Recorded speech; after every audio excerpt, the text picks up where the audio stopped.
Hello guys, मेरा नाम है ऋषि यादव। कैसे हैं आप सभी। आज बात करने वाले हैं the falcon and the winter soldier के एपिसोड नंबर 2 के बारे में। तो वीडियो शुरू होने से पहले मैं आपको स्पॉइलर अलर्ट दे रहा हूं कि इस वीडियो में आपको स्पॉइलर मिल सकता है। इसलिए अगर आपने falcon and the winter soldier पहले नहीं देखा है तो आप पहले falcon and the winter soldier देख ले, उसके बाद ये वीडियो देखें और वीडियो जरूर देखना। अगर आपको वीडियो पसंद आता है तो वीडियो को लाइक भी कर देना और इस चैनल पे अगर नए हो तो चैनल को सब्सक्राइब कर लेना। तो चलिए आगे बढ़ते हैं।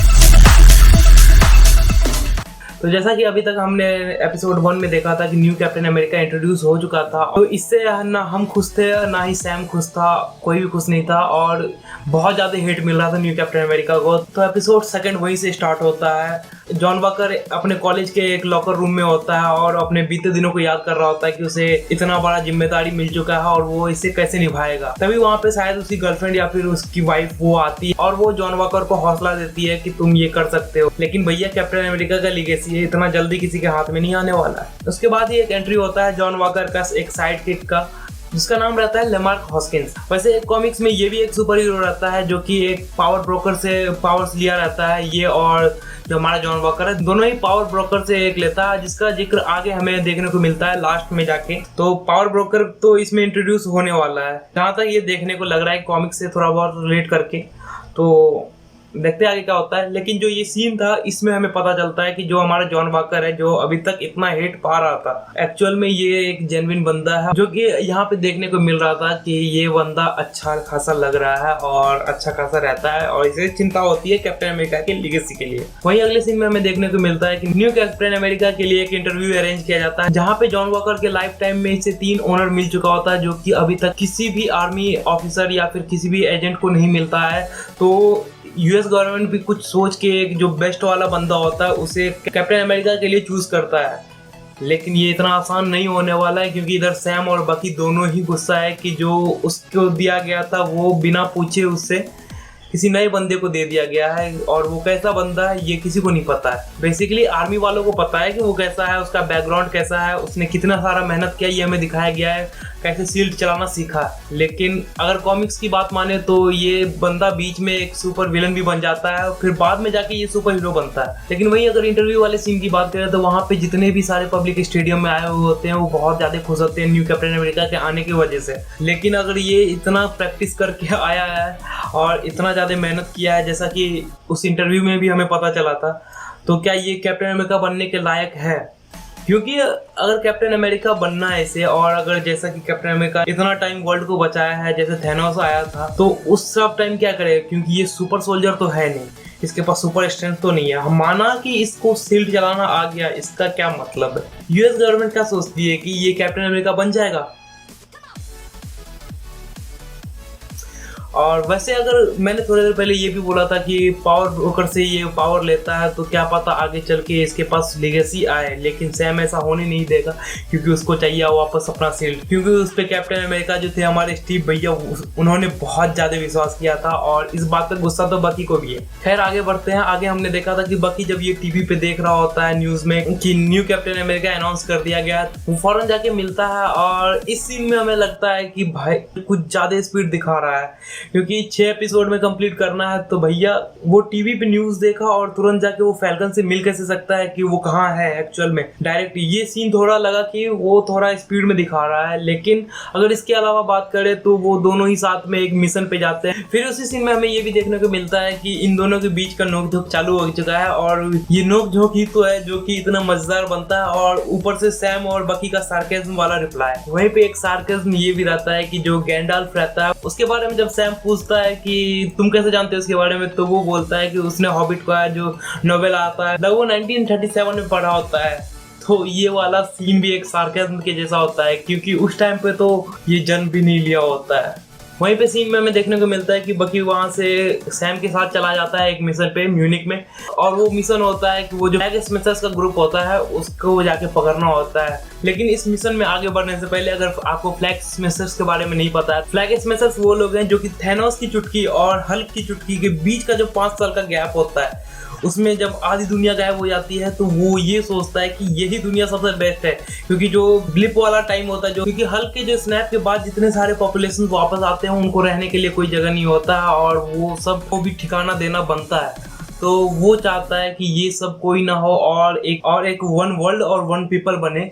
ये लगभग 8 जन होते हैं, जो कि आगे पता चलता है ये सब सुपर सोल्जर्स होते हैं। तो जैसा कि आपको फ्लैग स्मैशर्स के बारे में पता चल गया होगा, आगे बढ़ते हैं जहाँ पे सैम और बकी दोनों बिना प्लान के नीचे कूद जाते हैं बिना पैराशूट के। और बिना पैराशूट के बाद ये करे तो जो बकी है वो भैया पेड़ की डालियों को पकड़ने के चक्कर में नीचे गिरता है। और वो टाइम भी एक अच्छा खासा कॉमेडी सीन बनता है कि अपना रेड विंग भेजता है उसके मजे लेने के लिए, और वहीं पे बकी बोलता है कि मैं इसे तोड़ दूंगा। लेकिन आगे चल के हमें देखने को मिलता है ये रेड विंग कोई और तोड़ देता है, जिससे ये बोलता है कि ये रेड विंग उसे तोड़ना होता है। तो भैया इसमें पंच लाइन फाइट के दौरान भी अच्छे कॉमेडी का भी यूज किया गया है और ये अच्छा खासा है। आप देखिएगा, आपको बहुत मजा आएगा। अगर आपने देख लिया है तो आप बता देना नीचे कमेंट में आपको कितना मजा आया। फिर वहीं पे हमें पता चलता है कि ये जितने भी 8 बंदे होते हैं लगभग, ये 8 बंदे कुछ कंटेनर में भर के लेके जा रहे होते हैं ट्रक में, और जब बकी उस ट्रक में जाता है तो उसे पता चलता है ये सब वैक्सीन होता है। और वहीं पे बकी और सैम को लगता है कि जो भी 8 सोल्जर्स हैं उन्होंने किसी लेडी को हॉस्टेज बना के रखा है, लेकिन जो वो हॉस्टेज होता है एक्चुअली होती है वही लीडर होती है इस पूरे फ्लैग स्मैशर्स ग्रुप का। फिर वहीं पे फाइट सीन शुरू होता है, जो ट्रक वाला जो हमने ट्रेलर में भी देखा था, और वो सीन इस पूरे एपिसोड का सबसे बेस्ट सीन होता है। और साथ में ही हम जॉन वॉकर को और उसका जो लंगोटिया होता है वो यहाँ पे टपक जाता है, और वो दोनों यहाँ पे आ जाता है और सोचता है कि सैम और बकी का हेल्प करेंगे, और लेकिन इसके पास सुपर स्ट्रेंथ तो है नहीं, तो भैया ये कैसे करेगा। और उसी फाइट सीन के दौरान सैम और बकी जाके सरसों के खेत में गिरते हैं, और जो हमारा नया वाला कैप्टन अमेरिका होता है वो किसी कार पे जाके गिर जाता है। तो ये फाइट सीन तो यहीं खत्म हो जाती है। लेकिन आगे हमें देखने को मिलता है कि जो हमारा न्यू कैप्टन अमेरिका है वो जाके सैम और बकी के साथ काम करना चाहता है, लेकिन सैम और बकी काम नहीं करना चाहता है, क्योंकि सैम और बकी के दोस्त का जो लीगेसी था, जो सील था, वो उन दोनों से बिना पूछे हुए किसी और नए बंदे को दे दिया होता है। तो गुस्सा तो होगा, तो लेकिन जो कैप्टन अमेरिका रहता है वो मनाना चाहता है कि उनके साथ मिलकर काम करे, लेकिन ये मानना नहीं चाहता है। यहाँ तक हमें शुरू में देखने को मिलता है कि जो जॉन वॉकर होता है बहुत अच्छा इंसान होता है। मुझे खासकर इतना सही लगा था ना कि ये बहुत अच्छा बंदा होगा, लेकिन आगे चल के ये दिखा देता है ये बहुत बड़ा हरामी है। वहीं पे हमें पता चलता है अभी यहाँ तो एक सबसे बड़ा ट्विस्ट बाकी था, जो कि था ब्लैक सुपर सोल्जर। अगर आपने मेरा पिछला वीडियो देखा होगा तो मैंने आपको किसी वीडियो में बताया था कि ये वाला जो सीरीज होगा ये थोड़ा बहुत पॉलिटिकल मुद्दों पे जाएगा, जैसे कि रेसिज्म वगैरह पे। तो ये इसमें हल्का हिंट मिला है, जैसे कि एक बच्चा होता है, जब बकी बोलता है तुम्हें किसी से मिलना चाहिए और वो उसे ब्लैक लोगों के एरिया में लेके जाता है दिखाने के लिए, तो वहाँ एक बच्चा बोलता है कि you are the black falcon. और जिस बंदे से विल्सन को बकी मिलाने लेके जाता है तो वहाँ पे हमें पता चलता है कि उसके साथ कितना ज़्यादा अत्याचार हुआ रहता है।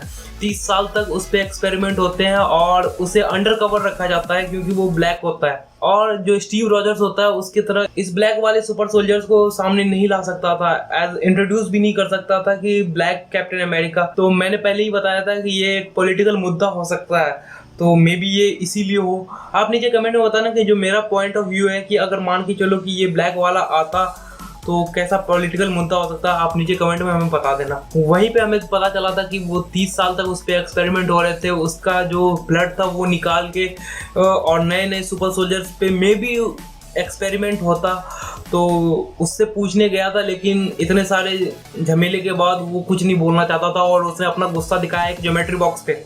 ज्योमेट्री बॉक्स था और शायद ज्योमेट्री बॉक्स पे वो दीवार में गाड़ देता है और इन दोनों को भगा दिया जाता है। फिर अगले ही सीन में हमें देखने को मिलता है कि जो बकी होता है उसे अरेस्ट कर लिया जाता है क्योंकि वो थेरेपी मिस कर देता है। ऐसा कौन सा थेरेपी है जो मिस करने पे जेल हो जाती है?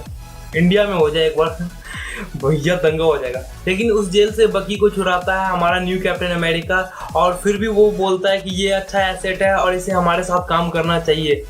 उससे पहले बकी और सैम विल्सन का एक थेरेपी सेशन होता है जो कि आप देखिएगा, आपको अपना हंसी कंट्रोल नहीं होगा, इतना मस्त आता है जब वो दोनों एक दूसरे के आमने सामने आते हैं और दोनों के बीच का जो प्यार है वो देखने को मिलता है। ऐसा प्यार होता है ना खतरनाक, आप देखना, आपको बहुत मजा आएगा। अगर आपने नहीं देखा है तो अगर आपने देखा है तो नीचे कमेंट में बताना कि कौन सा सीन सबसे बेस्ट लगा था, जो आई कांटेक्ट वाला था या फिर जो 2 पैर घुसने वाला था वो, बस पैर। वहीं पे जो थेरेपिस्ट होती है वो बकी को बोलती है कि अपना दिल का भड़ास बाहर निकालो, तो वहीं पे बकी अपना पूरा दिल का भड़ास निकालता है। वो क्यों इतना गुस्सा है सैम से, क्योंकि वो बोलता है कि जो स्टीव उस पर सबसे ज्यादा भरोसा करता था, अपना शील्ड उसे दिया था, अगर उसका तुम पे भरोसा करना गलत है तो कहीं ना कहीं वो मेरे पे जो भरोसा करता है वो भी गलत होगा। तो ये इसलिए इतना ज्यादा गुस्सा था और ये आगे चल के दोस्ती में वो बदले। लेकिन इसी सेशन में बोलता है कि ये मिशन कंप्लीट होने के बाद दोनों दुनिया के 2 अलग अलग कोने में चले जाएंगे ताकि एक दूसरे का फेस ना देखना पड़े, लेकिन ऐसा होगा नहीं, मार्वल वाले हैं ना। इसके बाद इस एपिसोड का सबसे ट्विस्ट वाला जो पार्ट होता है, जो कि हमें लग रहा था कि बैरन जीमो जो कि इस एपिसोड का सबसे मेन विलन होगा, लेकिन ये नहीं था।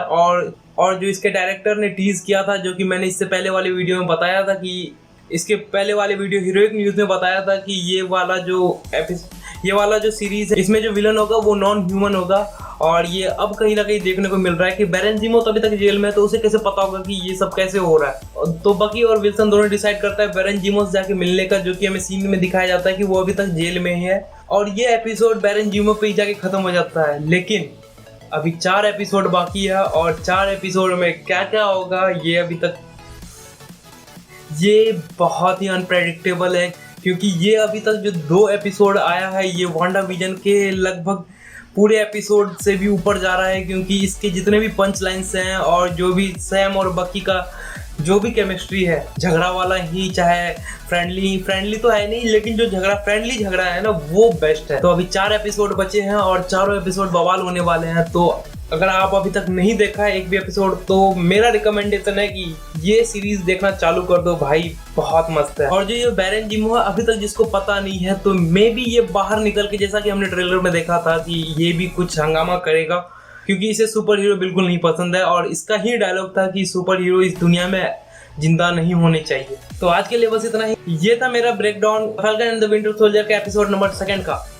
होप सो आपको ये वीडियो पसंद आया है। अगर आपको ये वीडियो पसंद आया है तो आप वीडियो को लाइक कीजिए, चैनल को सब्सक्राइब कीजिए और नीचे कमेंट करके बताइए कि आपको कैसा लगा है ये वीडियो। और अगर कोई पॉइंट मिस हो गया तो आप नीचे कमेंट में बता दीजिए, शेयर कर दीजिए, लाइक भी कर दीजिएगा और सब्सक्राइब भी कर लीजिएगा।